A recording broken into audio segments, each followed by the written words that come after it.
All right, welcome back to Medium Cool, episode 8. How do you feel about it? I feel fine. I kind of find it harder to be like consistent about it and like the drive to like edit like a video almost like every day. It's like a lot to like edit. But it's like fun to talk about movies and shit. It's kind of a grind to do it, not gonna lie. But yeah, it's all good. I'm sure there's just waves, like how excited you are about something in your life. Yeah. Like 8 episodes is a lot. It is. A lot of videos we put out. What, like 50 now? Almost? Almost 50. I enjoy talking about movies. It's something I'm really passionate about. It's a really good release. We watched a few movies together. We watched a couple movies. One is not like the others. Yeah. We watched like one art house movie and then we watched like, I don't know how you would describe them. I guess I describe them as like tuning out movies. We watched one art house movie which you kind of have to like sit and contemplate on and like watch it, and the other 3 were like definitely like tune out movies in a good and bad ways. Yeah. Should we talk about the art house movie first? You want to talk about Succession? You've been watching Succession. I don't know. It's kind of a big deal. I don't see you watching TV ever. You know what I mean? Yeah, because it's like you got to commit to it. Yeah. Like there's so many shows, it's like overwhelming. I think Succession rides that fine line of things that get you engaged with it, keep you engaged with it, but also doesn't make it feel like a chore. I've picked up and put down Succession like so many times. Yeah.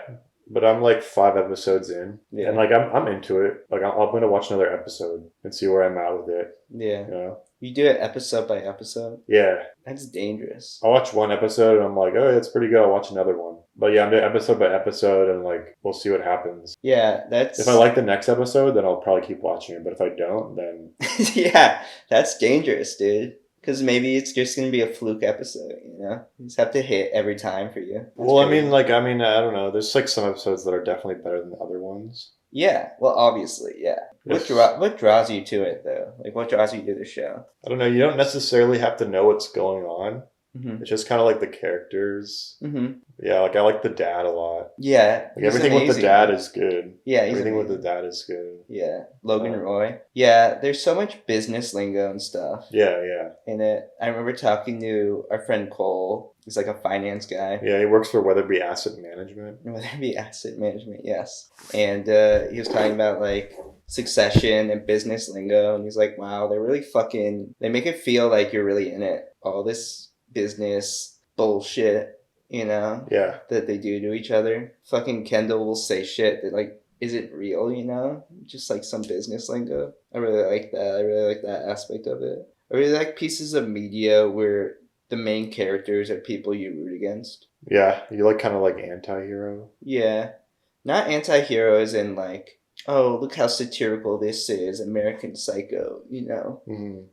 Anti-hero as in like Lydia Tarr downfall. I love seeing like a good downfall of a character. Yeah. We watched 3 Colors White. Yeah, 3 Colors White, written and directed by Krzysztof Kieślowski. The second in the 3 Colors trilogy, following 3 Colors Blue. We watched 3 Colors Blue a few weeks ago, and then we decided we're going to watch 3 Colors White. And then we still you've yet to see 3 Colors Red, which is the 3rd in the trilogy. Yeah, we're gonna get to it. Yeah. Definitely have us hooked at this point. Yeah, definitely this last one, I definitely liked it a lot. I prefer it to 3 Colors Blue. Yeah, that's interesting. I have a different take. Yeah. I prefer blue to white, personally. Yeah, I can see that. Like, blue is definitely on a deeper, more personal level, whereas white is more of like a comedy. White is definitely like a comedy. Yeah. An anti-comedy. Yeah, Roger Ebert. It's like a revenge story. Yeah, Roger Ebert said it was an anti-comedy. What's the main premise that it deals with? Equality? Or what was it? Because you know how each of them are themed after a certain aspect of like France. Yeah, it might be like equality or something like that. I don't know. I really liked it. It was definitely very different than 3 Colors Blue. Definitely like a whole different story. I don't know. It was fun. I think I just I was engaged more with the story than I was with the first one. Like, yeah, it was just like kind of funny to watch it. Mm-hmm. About this guy whose wife divorces him because he can't get it up, and I've been there. Yeah, not that drastic though. She basically like kind of ruins his life in Paris, and he has like no place to live. Like he has no identity. Like his bank account is shut down. Like he's not a citizen of Paris anymore, and he can't get back to his home country of Poland. But he meets a guy in the subway that he hits it off with, and who's also Polish, and he feels his plight and decides to help him by putting him in a big suitcase and sending him to Poland. Which is a cool callback to the opening scene where it's just suitcase going through like a airport terminal. You don't realize until that moment that, oh shit, he's in the suitcase. Yeah, the pacing was way better in this one than in Three Colors Blue. Three Colors Blue really dragged on.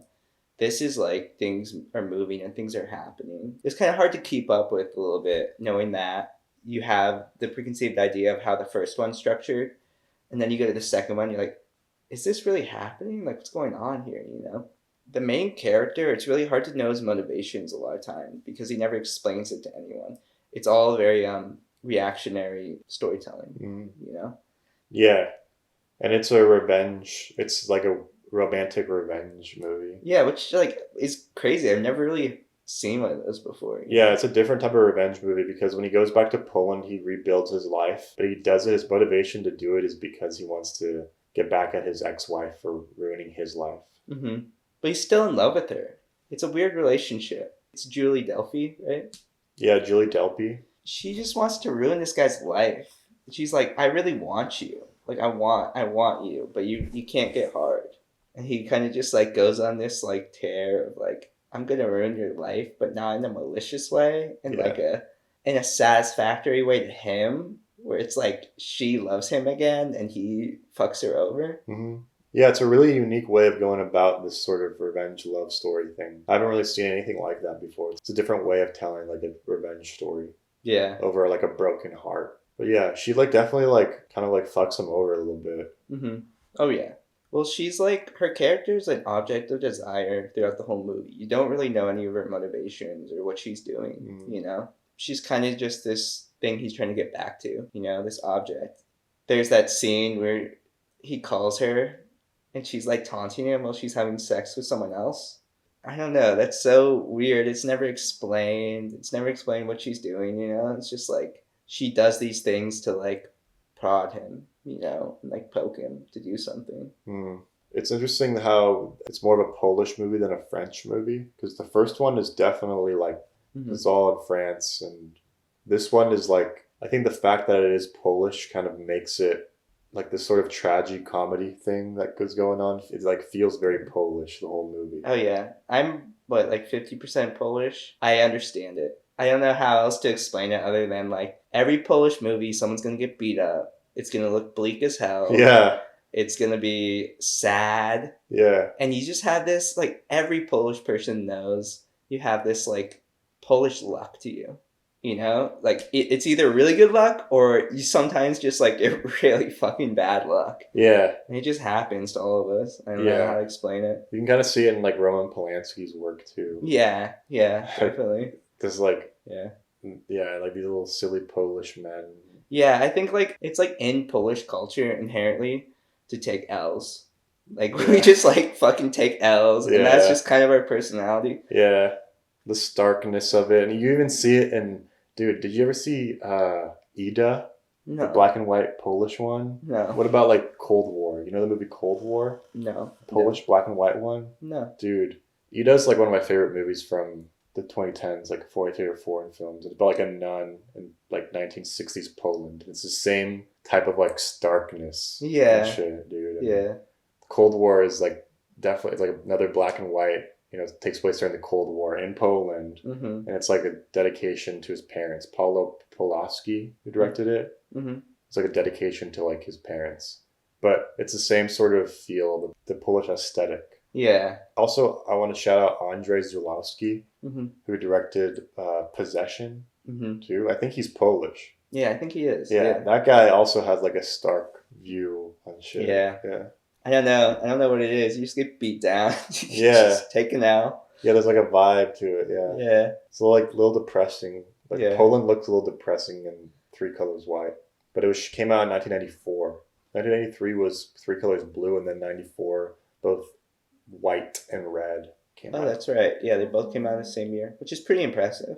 Yeah, but Julie Delpy is hot. Yeah, she's so young in this. Yeah. It's like actually insane seeing her so young. Yeah, and she's like a man-eater. She's a man-eater?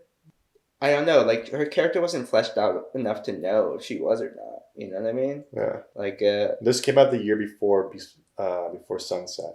that's so crazy. Yeah. Yeah. And she's like really young in that, and that's a good...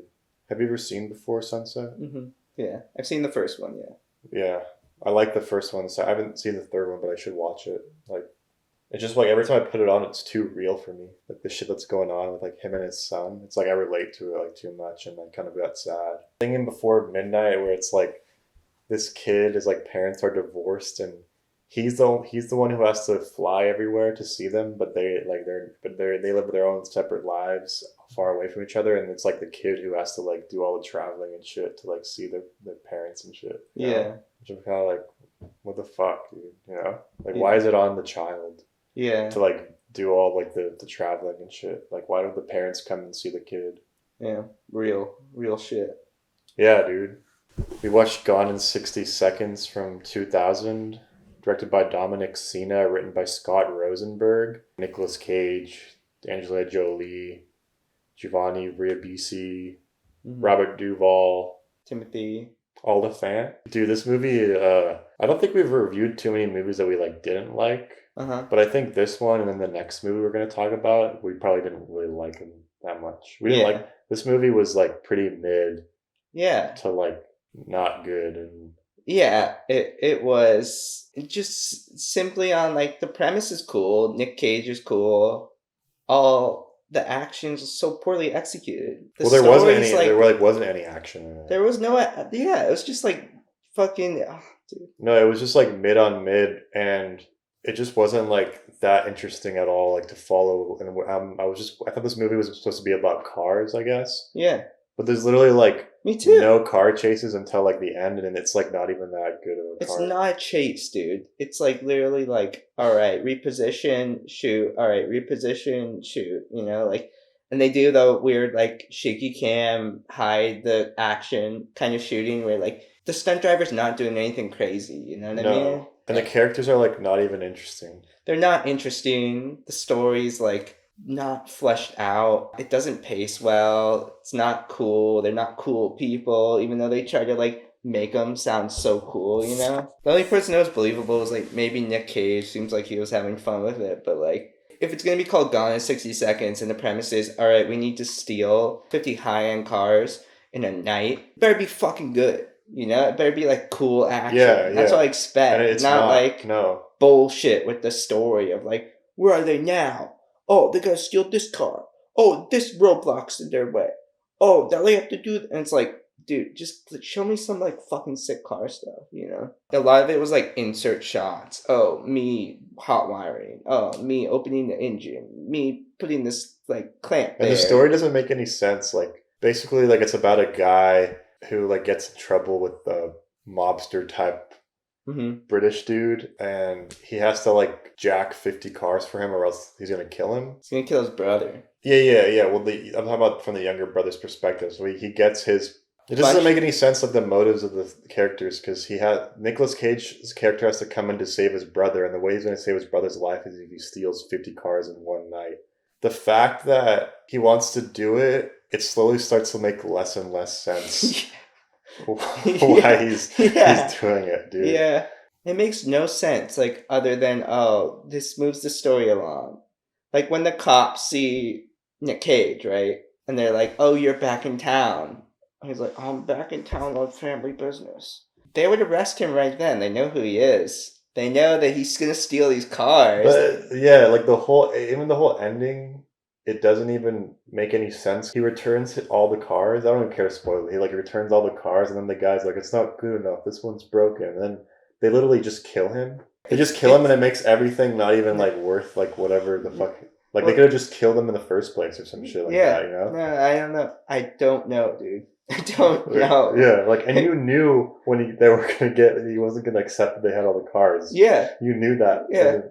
from the beginning. Yeah, I know. And he gives him all the cards, and the guy's like, "It's not good enough. I'm gonna like kill your brother or whatever." Then they kill him, which would have been much easier than like stealing these 50 cards. Yeah. And I have to mention like the love story in this too. What's the love story? There's a love story in With this? Nick Cage and Angelina Jolie. Oh, that was so like forced, dude. It was so flat, and like they had no chemistry at all. No, she was barely on set, dude. I bet she was there for Bro. maybe like 3 days max. Her role is not. It just falls flat. Like Yeah. she's like barely in it, and then if she does something, it's like, what does she even do in the movie besides like be kind of hot? Yeah, that's it, dude. She has weird dreadlocks. Yeah. Which is like really off-putting. Yeah, she looks. It's definitely like a early 2000s style. Like, this is in. This is cool. Yeah, And she like- looks so gross, you know. Yeah, you said that she looks gross, and like she kind of looks like she doesn't like wash her hair, or like kind of smells bad, or she just looks like kind of like a junky bartender girl who Yeah. you would see like at a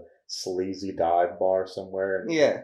and But- she doesn't do a good job really in the movie, but I guess she's not working with any good material. None of them are. No, none of them are. She's in it for maybe like a max like 15 minutes. I bet. Yeah, and I bet they advertised this movie with like her on like the posters and shit. Oh yeah, I had heard about this movie, and I was always like, "Oh yeah, that movie with Nick Cage and Angelina Jolie." Yeah. You know, but she's barely. in it. Bruh, no, it didn't work. That whole love scene and the sexual car shit was just not. It was just kind of cringy.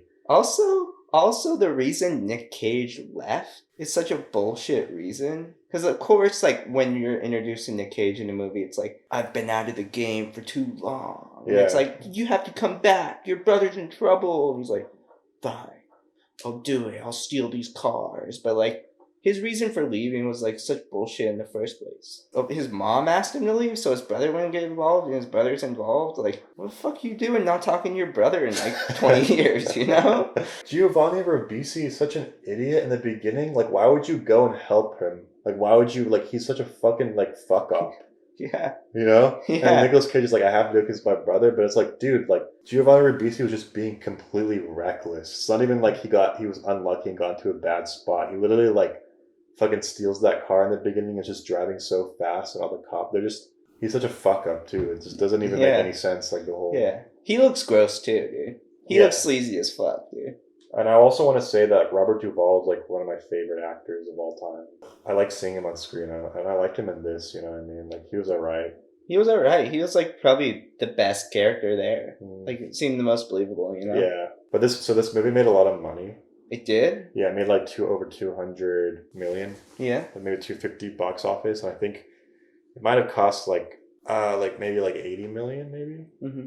So it was like a hit, but like I think the critics didn't really fuck with it because it's like pretty lame. Yeah, you could tear it apart. Yeah, You know? and it's like it didn't really age well, like 2000s Yeah. vibe to it. Yeah, still, like, we talk about the story and all the plot holes in it and stuff, but really, like, I wouldn't mind the plot holes at all if the action was at least halfway decent, but it wasn't. It was so mid.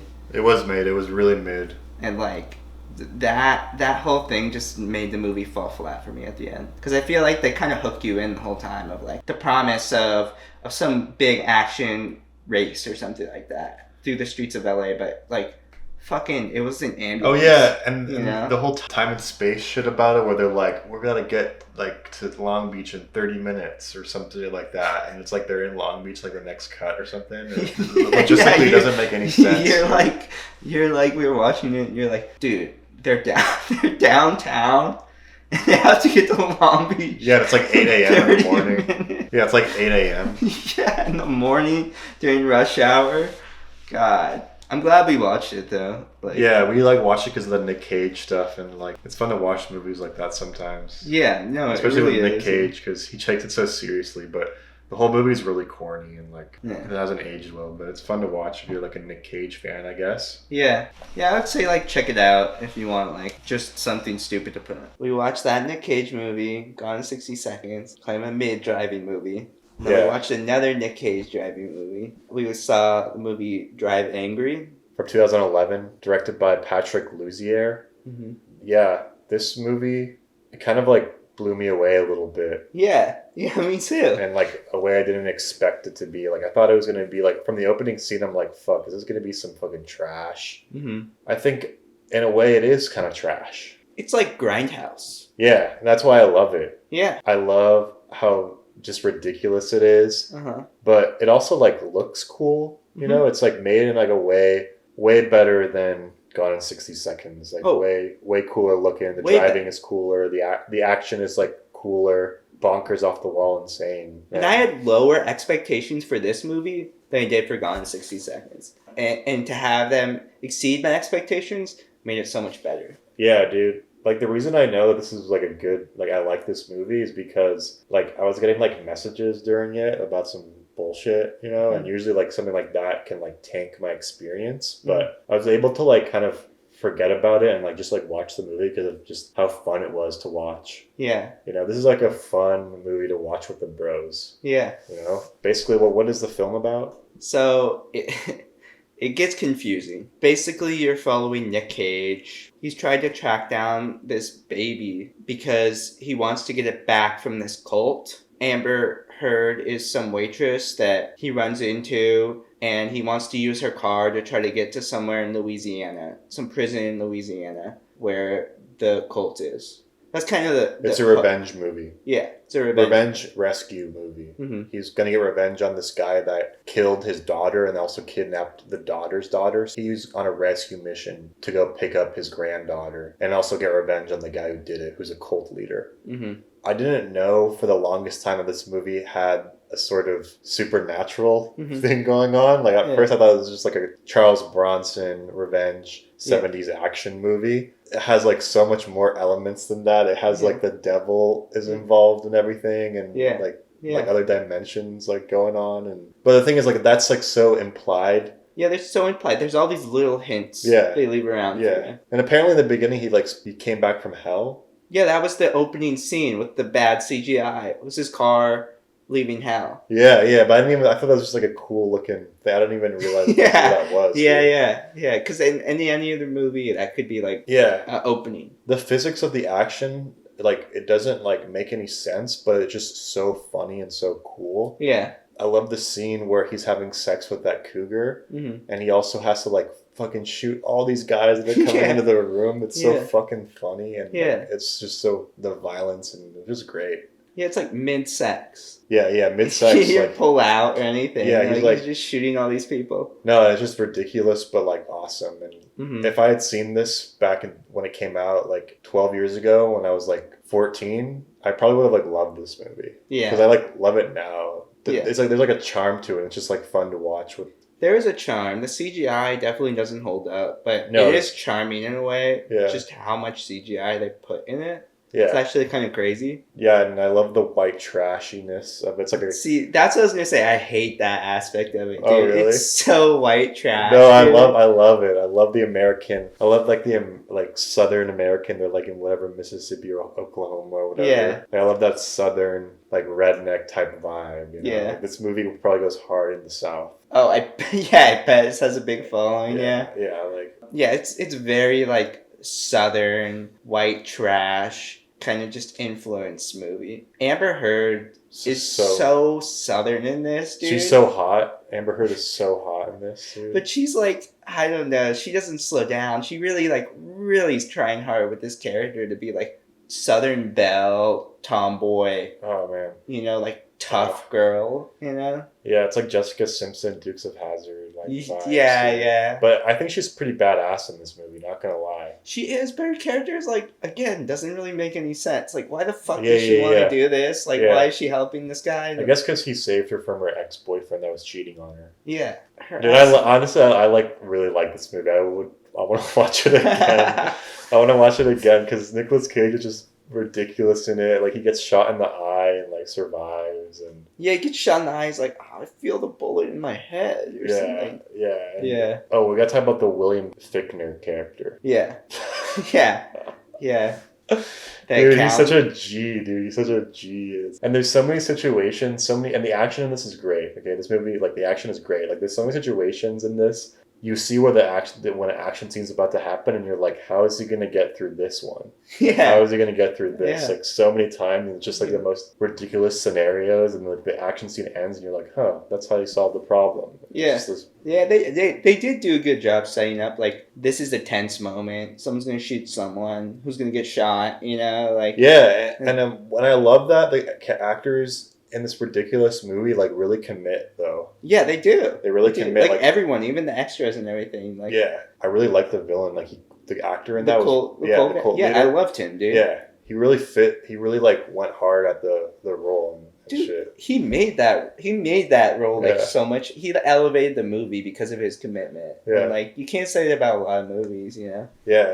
It definitely love. I love that sort of grindhouse trashy movies. Yeah. Dude. I love it, dude. Yeah, I can't get enough of that. It's like one of my favorite genres. Like, this definitely is not a movie not for everyone, but there is an audience for this movie, and it's definitely like someone like me who loves the 70s grindhouse low budge type shit. Even though this is not like low budge, it's definitely a studio picture, but I think it cost like 40 million and it made like 45 million. I think it was like financially didn't work out for it, but I think over time it's gotten a cult fan base. This is definitely like my type of movie. Yeah, you know? The more I think about it, the more I enjoy it too. Even though it was like panned, which I don't really see. Like, I like it. I like it a lot. It's so fun to watch. Yeah, it was really fun. We gotta talk about that end scene. It was lit. The end scene. Oh, with the portal. With the portal, when he shoots the guy, and it's like Raiders of the Lost Ark opening the Ark kind of thing, you know, like a mix of practical and special effects together. Just like, I was like, okay, that looks so bad, but that's so intentional. No, that ending was crazy. The CGI was like, it's so bad that it's like good though. Yeah, they do a great job of like mixing practical and CGI in this movie. Yeah, you know. Yeah, and all the car shit is really cool. And the chases are like actually fucking sick. Whereas like in Gone in 60 Seconds, it's fucking bullshit. Yeah. Movie effects. Yeah, you know? And because I was like looking up videos about it on YouTube and stuff, and like reading about it, and like Jeremy Jahns, like he had made a review when it came out. And he's like, oh, this movie sucks, and like Nicolas Cage sucks, like all this shit. I'm like, no, it doesn't, dude. Yeah, he was like hating on it. Yeah, well, this is what definitely the fuck, Jeremy Jahns, and he's like, Amber Heard is really hot. It was like 2011 review. Yeah, before anyone knew. Dude, this is a movie that cannot be made today. I want to say that. There's stuff in this movie that's you would not be able to pull off today at all. No. Even though it's fucking awesome, and I would love to see some shit like this made today, dude. Fuck, that's what we gotta make a movie like this, like a white trash. Yeah. I would love to make a white trash exploitation grindhouse movie, bro. Like someone. I am surprised Nick Cage put up with all the makeup he had on. Like, I could tell he was committed. Oh, he loves makeup, dude. Really? He loves makeup. Yeah, you should, dude. In Renfield, he has like a bunch of different styles. Yeah. It's kind of like The Fly. Oh, that's awesome. That's cool. Yeah, but we're on a Nicolas Cage kick, if you haven't noticed, folks, and I want to keep writing it, honestly. Like, I like the Nicolas Cage shit that we're doing, because we did Vampire's Kiss, we watched Gone in 60 Seconds, and I watched Renfield. Yeah. And Drive Angry as well. I've watched like 4. No, I don't want to get off yet. Yeah, I want to keep going down the Nicolas Cage rabbit hole. Yeah, I'm a fan of him. Like, I think he's a good actor, honestly. Like, I do like his acting style, and I think that it's kind of fun to watch. He doesn't take himself too seriously. No, he's actually a good actor. He is, yeah. I remember when I watched Raising Arizona as a kid, and I was like, Nick Cage is fucking sick. Like, because you have this, like, preconceived idea of Nick Cage, where it's like, oh, you know, he's that guy that, like, does all those bad movies or whatever. People make him seem like he's, like, a loser, but he's, like, not, dude. Yeah. Like, I think he's awesome. Yeah. I don't care if he's broke. Like, what does that have to do? Why does, like, that come up? When I talk about Nicolas Cage, like, why does it come up that he's, like, broke? Is that supposed to, like, make him, like, not good? I have no clue. Like, when I talk to my dad, I'm like, oh, yeah, this new Nick Cage movie, I liked it, blah, blah, blah, like, whatever. And he's like, oh, he's, like, really broke. Or, like, Paul Brown's like, dude, he's flat broke right now, dude. That's why he does all the movies. But it's like, I'm glad. How's he so broke? I'm sorry. Oh, he just spent all his money on like dumb shit, like creating like a pyramid mausoleum for when he dies, and that's like what the whole Unbearable Weight of Massive Talent is about. Is that he's basing on his real life, and he's flat broke. Really? And he gets paid $1 million to show up to this guy's birthday party, who's played by Pedro Pascal, who's his biggest fan. You know? Yeah. Been going down a little bit of an Adam Sandler kick. I mean, a little bit. Kind of more We as watched like 3 Adam Sandler movies like pretty recently, and we haven't really done that. Well, the murder mysteries we watched. And then we watched Anger Management. Yeah, we watched this movie we're going to talk about, Anger Management, but... From 2003. Listen, one foot's at the door on this Adam Sandler train, alright? Whereas, like, Nick Cage, I'm fully on, dude. I booked a ticket. Yeah. With Adam Sandler, like... Yeah. You know, I'm ready to jump off at any moment. Yeah. Anger Management is a movie that it could be a catalyst jumping off the Adam Sandler train. Dude. Yeah. So Anger Management is a 2003 buddy comedy film directed by Peter Segal. Yeah. Right. Starring Adam Sandler and Jack Nicholson. I think the Jack Nicholson draw to me was kind of like why I wanted to check it out. So I'm like, oh, it's Jack Nicholson 2003 with Adam Sandler. Like this maybe going to be something to this because I love Jack Nicholson. Like, he's already a legend. He's kind of like De Niro, Al Pacino level. Like you're going to see. It's interesting like when they put their name on something, you know? Yeah. But this movie, not it. No. Not it. There were maybe some like funny parts to it. I want to say it was all bad. The way it plays out and the way everything's like the story is exposed. Mm-hmm. It's like fuck that, you know. I'm just not a fan of like the way this like whole movie played out, and it didn't feel like you didn't feel satisfaction at the end of it. You know what I mean? Whereas like I feel like you should in a movie like this. No, like I was on board for a bit. And then, like, the whole fucking movie, like, doesn't even make any sense. No, it doesn't. Like, it literally doesn't make any sense, like, what's going on. It doesn't bother to explain it to you either. No, it's dude. like, gives you some bullshit excuse. The whole redemption arc doesn't make any sense. Like, this whole idea that he's past his anger management because he proposed to her at a game, but then it was all a setup for It was all set up by her. Yeah. Yeah, dude, it's like everyone was in on it though. It's a whole conspiracy at the end, dude, that just totally like makes it fall like super far down. Yeah. In the Adam Sandler canon. Just the whole premise is such a weird premise that they never really expand on. Of like, this guy needs anger management because he holds in his anger so much and he's such a passive person. We need to push him and prod him. That shit never really like was explained. I feel like they should have like explained that a little more. Like, yeah, and there's like so many cameos in this movie from actors that like are big actors now, like huge actors. Yeah. Like there's hella random ass cameos that just pop in there. You got John Turturro and John C. Reilly, Woody Harrelson. Yeah, dude, this movie also is a movie that just one of those comedies that just wouldn't fly today. No. The scenes with January Jones, those two hot girls in his anonymous meeting place. Yeah, that would like never fly. That was like such like an early 2000s like hot girls. Look how hot these girls are. They're so sexual, and all these guys are like, you know. Yeah, and Marisa Tomei is supposed to be the good girl. Yeah. His girlfriend. Oh yeah, and then there's the girlfriend's friend that's a guy. In the movie, like that's like a catalyst threat. Yeah. But then by the end of it, he was never even a threat. Like she was never gonna ever leave him. Yeah. It's like a red herring in a weird ass way. But no, there wasn't anything really. I wasn't super engaged with this movie at all. Marisa Tomei is like gorgeous.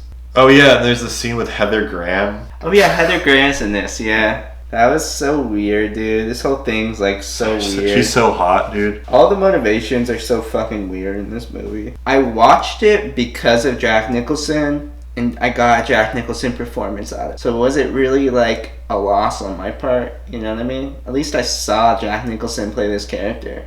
That's something you gain from it, as opposed to like just a flat movie without him. You know? He was kind of annoying as well. Yeah, but he was like crazy in it. Yeah. He was like insane, dude. Oh yeah, and he actually has like no backstory. He has no backstory. Like they don't. I thought there was going to be some sympathetic backstory about his mom actually dying, but I think it was a box office like hit. It made a lot of money, yeah, but the critics were like, hell nah. Yeah, this movie's kind of trash. Like it falls definitely in the bottom half of the Sandman filmography. You think so? Yeah, bro. Yeah, definitely. I remember when we were watching this, I was like, oh yeah, I've watched this movie on TV when I was a kid, like some like, I don't know, like TNT or FX or something. I remember as a kid being like aggravated inside at how the movie's playing out. Yeah, You know what I mean? yeah. Like, there's something about just like the twist where it's like, oh, and now he's trying to get with his girl or something, and you're just like I remember being like, the fuck, like just like angry at it. It was like funny in a way that was like offensively funny, rather than like it being like clever. Like it's not it was even, never like, clever. It's never clever at all. Like no. Well, I'm just gonna say, listen, the next Sandman movie we watch, better not drop the ball. yeah. I'm off, dude. I mean, that's the thing is, there's definitely a chance for that happening. Yeah. We just have to pace it out. We'll see. We'll see. Yeah, like Good Luck Chuck, or Good Luck Larry, or what's it called? The one with Kevin James and Adam Sandler. We Just Got Married? Or like, they get married or something. Yeah, I think it's called like Just Got Married or something like that. Yeah. That movie's fucking awful. I'm never gonna watch that movie again, dude. That was a bad movie. I remember watching it as a kid, being like, "Oh, this is gonna be funny," and then, dude, it was so flat, dude. Yeah, there's like good bad movies, like Yeah. murder mysteries. There's like the good bad movies. Yeah. And then there's just bad, not fun to watch. Yeah. Trash, which is kind of like anger management. Yeah. I can't recommend it at all. Yeah, not fun to watch. Yeah. That's a good way of putting it. Yeah. There's nothing really else I can say about it. Yeah.